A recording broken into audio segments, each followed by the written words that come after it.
Séisme au sommet de l'État, Dion-Gut prêt à démissionner, le régime vacille à la veille du remaniement.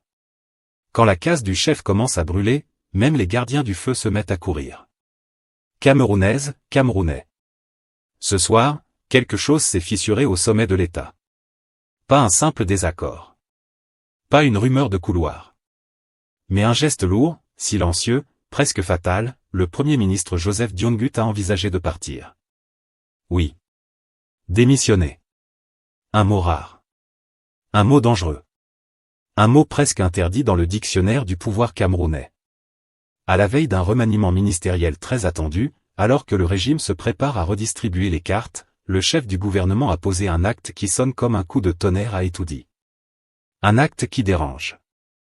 Un acte qui inquiète. Un acte qui fait trembler les murs feutrés du pouvoir. Car au Cameroun, quand un Premier ministre parle de démission, ce n'est jamais un détail. C'est un signal. C'est un avertissement. Et parfois, c'est un aveu de guerre interne. Ce qui se joue ici dépasse largement un homme. Nous sommes face à une bataille d'autorité, un bras de fer entre institutions, un affrontement silencieux entre la primature et la présidence, sur fond de décisions prises dans l'ombre, de lettres qui valent décret, et de silence présidentiel plus lourd que des discours. Et surtout, une question brûle toutes les lèvres à Yaoundé, qui gouverne réellement le Cameroun aujourd'hui. Une crise pas comme les autres. Ne vous y trompez pas. Ce n'est pas une simple tension administrative. Ce n'est pas un banal conflit de compétences. C'est une crise de pouvoir. Une crise où chaque camp jure agir au nom du président. Une crise où un Premier ministre découvre que ses décisions peuvent être annulées par un simple courrier. Une crise où l'autorité de l'État semble se fragmenter, se négocier, se contourner. Et quand le chef du gouvernement lui-même se sent humilié, désavoué, marginalisé. Le système commence à se fissurer de l'intérieur. Alors dites-nous déjà en commentaire. Joseph Dion-Gut est-il en train de préparer sa sortie, ou d'envoyer un dernier avertissement au régime? Annonce du reportage. Ne partez surtout pas. Parce que ce reportage va vous plonger dans un univers de manœuvres feutrées, de complots bien habillés et de secrets jalousement gardés. Ici, chaque geste compte. Chaque silence parle. Chaque courrier peut faire tomber un homme. Ce n'est pas une simple affaire administrative. Ce n'est pas une banale crise gouvernementale. C'est une révélation susceptible de redéfinir tout ce que vous pensiez savoir sur le fonctionnement réel du pouvoir au Cameroun. Avant d'entrer au cœur de cette tempête politique, prenez un instant. Aimez cette vidéo. Abonnez-vous à la chaîne. Activez la cloche de notification. Parce que sur Camé News, on ne vous sert pas l'actualité fade et sans goût. Ici, l'information est bien épicée, sans filtre, avec du fond, du contexte, et du courage. Restez bien avec nous. Ce que vous allez entendre n'a absolument rien de banal. Parti le jour où le Premier ministre a osé dire non. Au Cameroun, il y a des mots qu'on prononce à voix basse. Et puis il y a des mots qu'on ne prononce presque jamais. Démission, quand on est Premier ministre, fait partie de cette deuxième catégorie. Car sous le régime de Paul Biya, le Premier ministre n'est pas censé partir par lui-même. Il est censé être remplacé, discrètement, calmement, sans bruit. Alors quand Joseph Dion-Gut prononce ce mot lors d'une réunion officielle, ce n'est pas un détail. C'est un tremblement de terre politique, même si le bâtiment ne s'est pas encore effondré. 29 janvier 2026, une date qui entre dans les coulisses de l'histoire. Ce jour-là, à Yaoundé, se tient une réunion interministérielle de crise. Officiellement, on parle du port autonome de Douala. Officieusement, on parle de qui commande vraiment dans ce pays.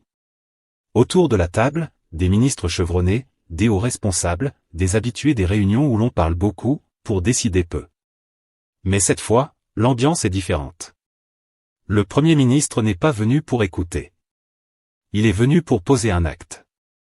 Quand le chef du gouvernement sort de sa réserve.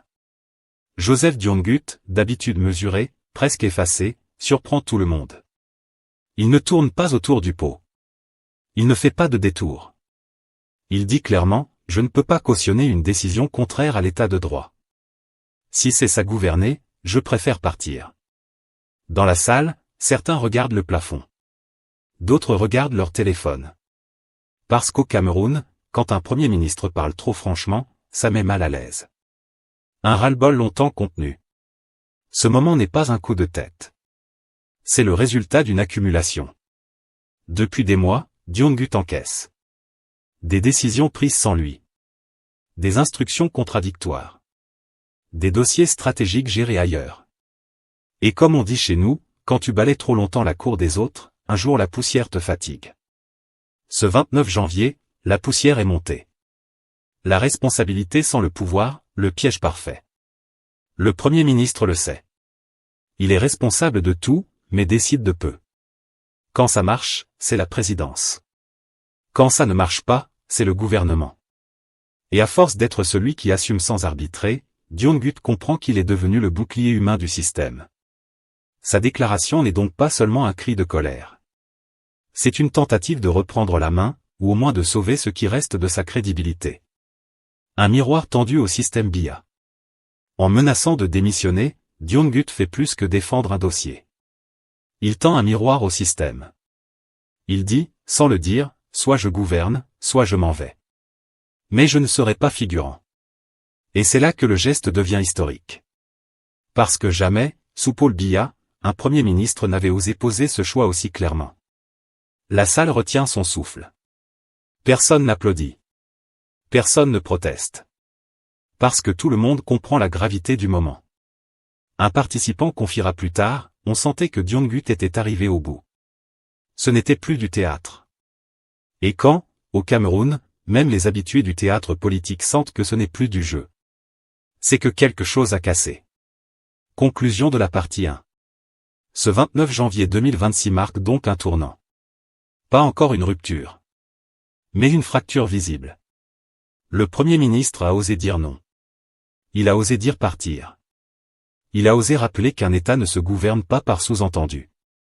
Reste maintenant à savoir, le système va-t-il reculer, ou l'écraser? La suite de ce feuilleton, Camé News vous la raconte, sans détour, et sans langue de bois.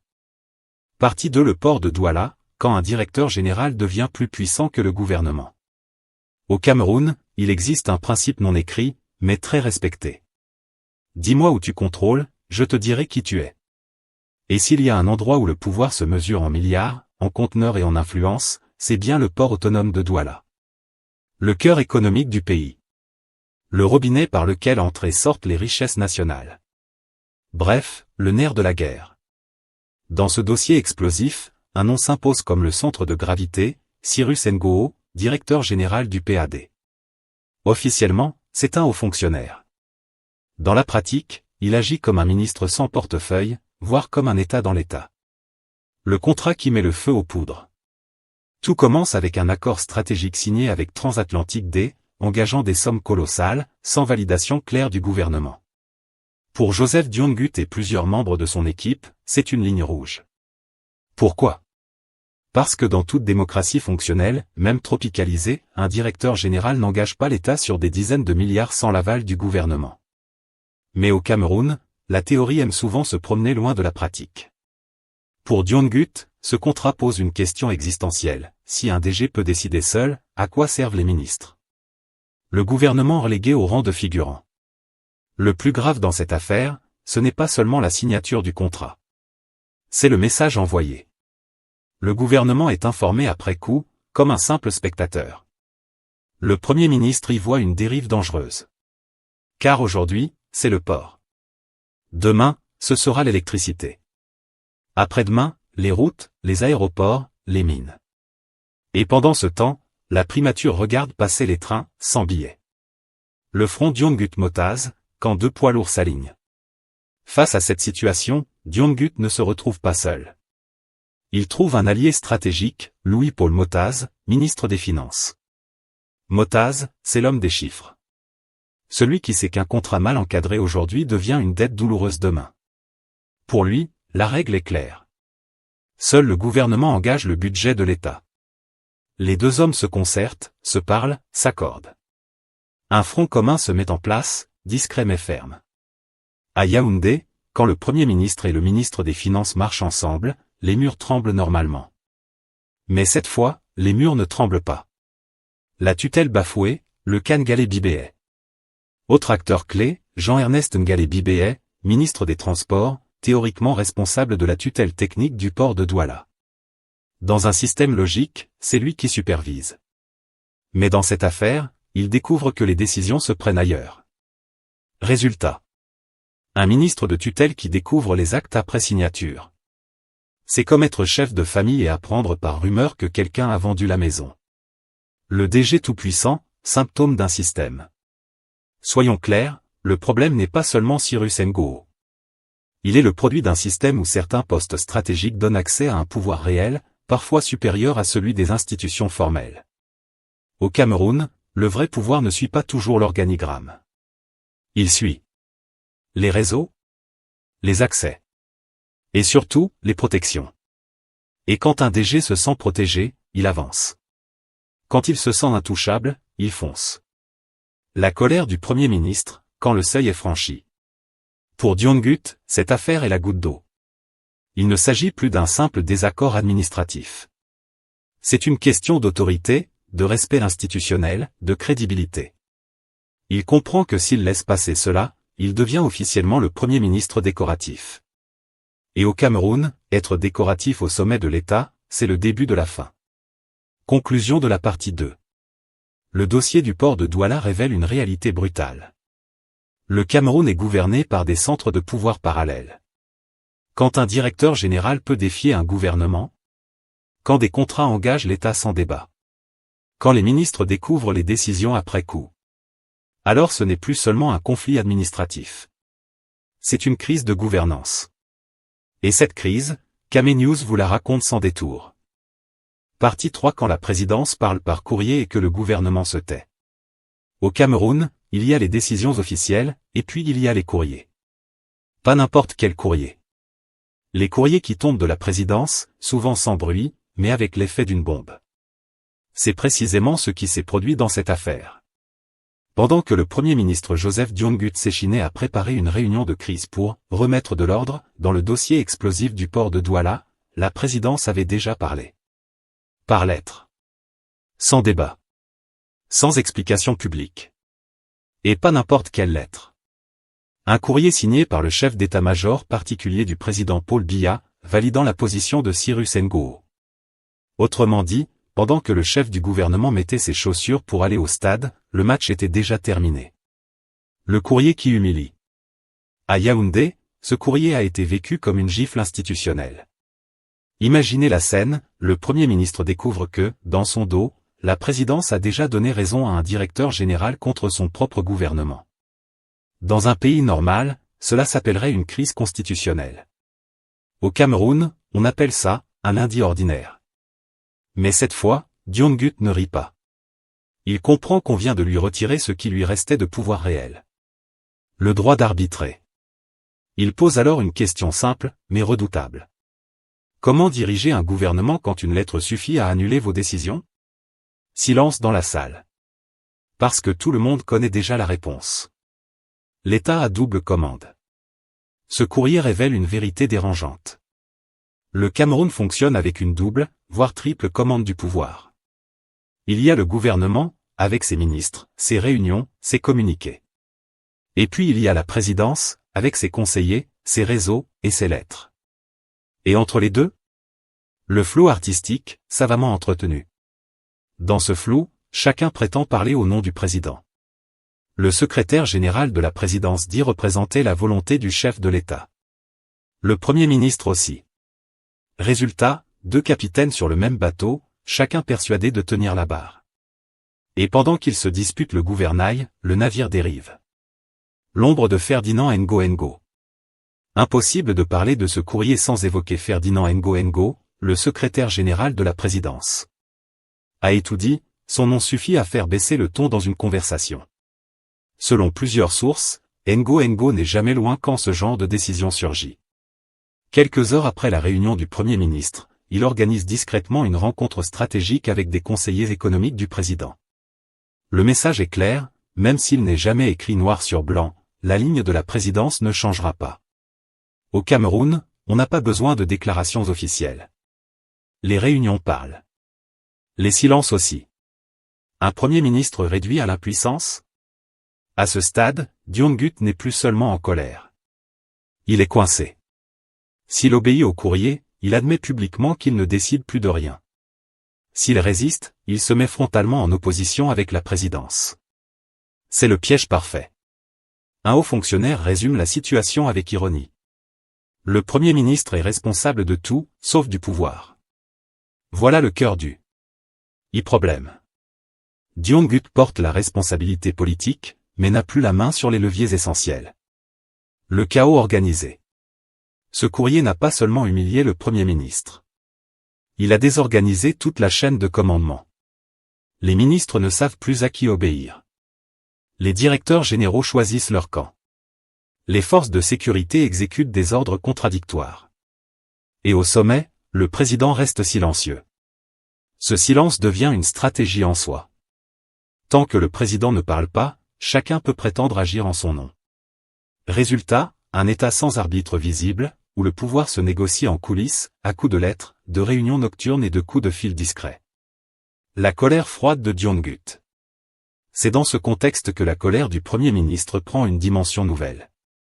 Ce n'est plus une simple frustration. C'est une colère froide, calculée, presque résignée. Il comprend que cette crise dépasse le port de Douala. Elle pose une question fondamentale, le Premier ministre est-il encore le chef du gouvernement, ou seulement son porte-parole? En découvrant ce courrier, Dion-gut comprend surtout une chose. Le pouvoir ne se partage pas, il se confisque. Et quand un chef de gouvernement se rend compte qu'on lui a confisqué son autorité, il lui reste deux options, se taire. Ou claquer la porte. La suite, Kame News continue de la suivre minute par minute.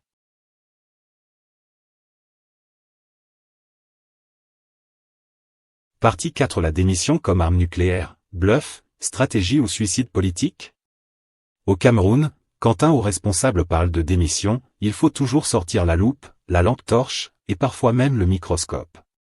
Parce que chez nous, la démission n'est pas un simple geste administratif. C'est un langage codé, un message envoyé sans enveloppe, un cri lancé sans micro. Alors quand Joseph Dion-gut, Premier ministre en exercice, brandit cette menace, une seule question traverse Yaoundé comme un courant électrique, est-il sérieux, ou est-ce encore un cinéma de palais? Car soyons clairs, menacer de démissionner au Cameroun, ce n'est pas un acte banal. C'est comme dire au lion, si tu continues, moi je quitte la savane. Encore faut-il que le lion ait peur de se retrouver seul. Le pari risqué de Dion-gut. Dion-gut sait une chose, sa démission créerait un choc. Pas seulement politique, mais symbolique. Un Premier ministre qui quitte parce que son autorité est piétinée, c'est un message brutal, le gouvernement ne gouverne plus. Dans son entourage, certains affirment qu'il est profondément blessé, presque humilié. Pour eux, cette crise n'est pas un simple dossier technique. C'est une affaire d'honneur politique. Comment rester Premier ministre quand un directeur général agit comme ministre, quand la présidence arbitre sans vous, et quand les militaires exécutent des ordres contraires aux vôtres?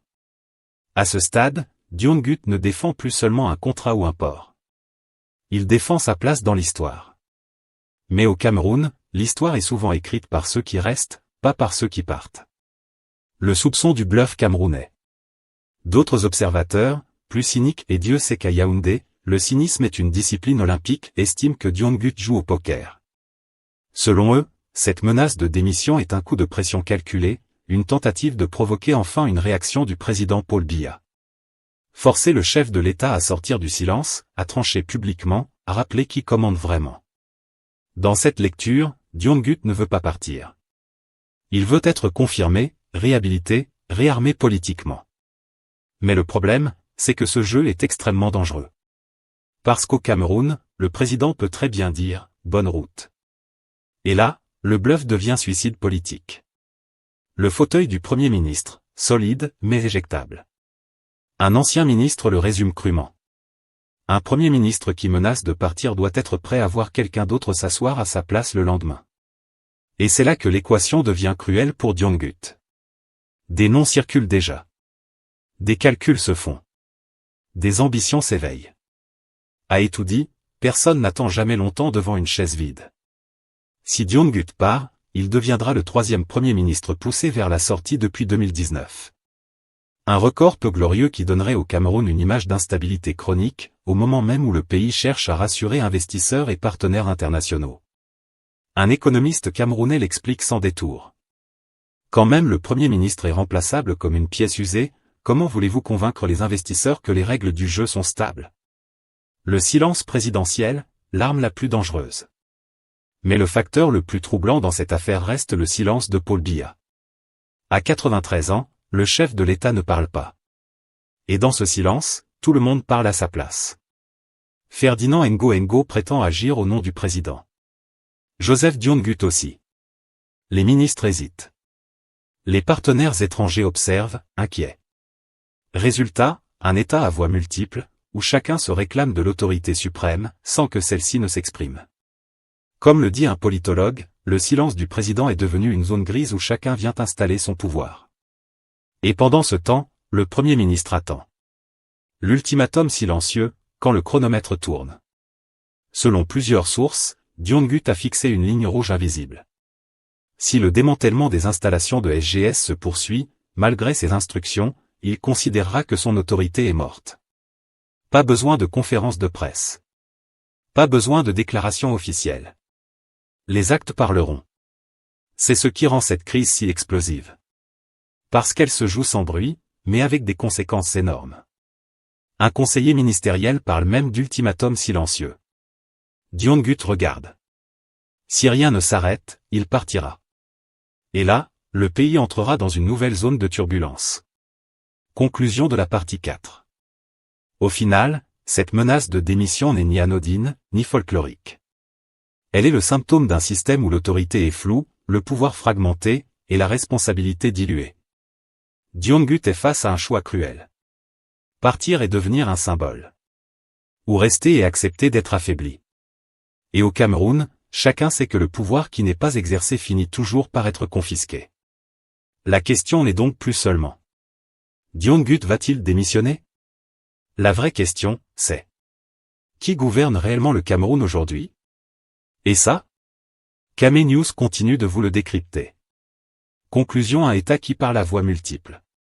Cette affaire dépasse un homme. Elle révèle un Cameroun où le pouvoir est fragmenté, où l'autorité se dispute, et où le silence présidentiel devient une arme politique. Si Dione-Gut tombe, ce sera plus qu'un départ. Ce sera un aveu d'instabilité au sommet de l'État. Alors Kame News vous pose la question finale. Un Premier ministre peut-il encore gouverner au Cameroun, ou n'est-il plus qu'un figurant institutionnel? Dites-le nous en commentaire. Likez la vidéo si cette analyse vous a éclairé. Abonnez-vous à Kame News, parce qu'ici, on ne vous raconte pas le pouvoir, on vous le décortique. À très bientôt pour un nouveau décryptage.